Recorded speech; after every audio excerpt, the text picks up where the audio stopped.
bazo senga RDC avanda na M23 avanda na AFC.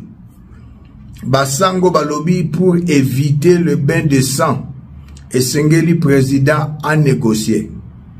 Basango ya catholique bozaba ndoki bovandi na pédophilie bovandi na ba homosexualité. 12 millions de morts, des millions de femmes et des hommes violés. Tozana 9 camps yaba déplacés de guerre. 8 millions de déplacés de guerre en Mboka na biso. Monsieur le président Olobaki, jamais yo chef de l'État oko négocier jamais na AFC ni na M23. Mais tout yo ezala peuple, ezala yo, tozana droit na RRT parce que nous sommes na état de guerre. Monsieur le président, ba traître nyonso peine de mort loi et lobby yango et sengeli bo exécuter peine de mort na ba traître.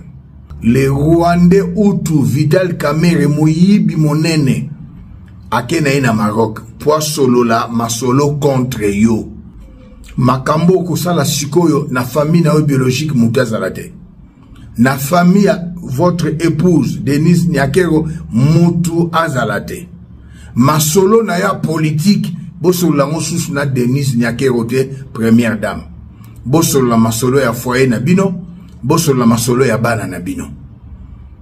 Monsieur le président Nengele qui n'a pas que le baka l'air est grave. J'ai la liste.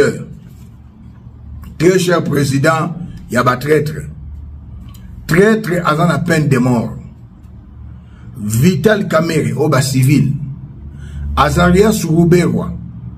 Moïse Nyarugabo. Alexis Guizaro. Eddie Gambere. Gilbert Kourenga. Gilbert Kourenga, c'est un Rwandais Tutsi. Jeannette Kabila, traître. Salomon Idika Londa, traître. Papi Tamba, traître. Bahati, traître. Ambongo, traître. Abe Chole, traître. Ba traître minene, Tozana AG Izumo, traître. Responsable ya DGM Roland Kachantal, traître. Bizi Makara, traître. Sama Lukonde, traître. Fifi Masuka, traître.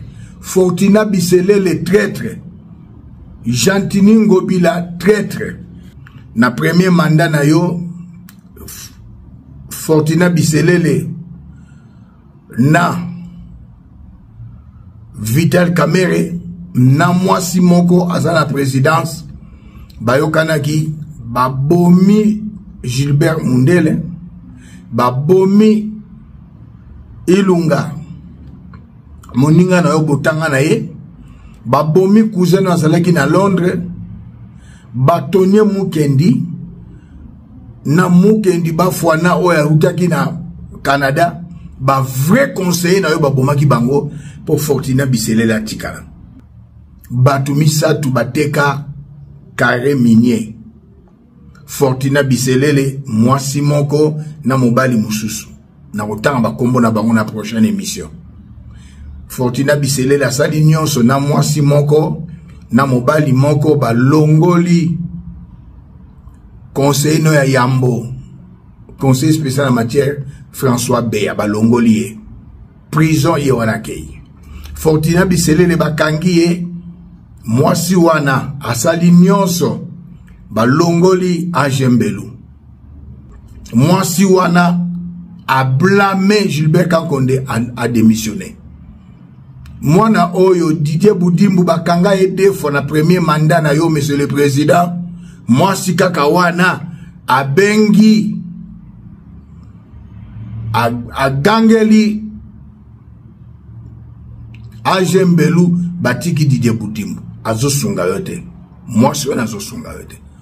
Monsieur le président, toza sous na droit ya RRT.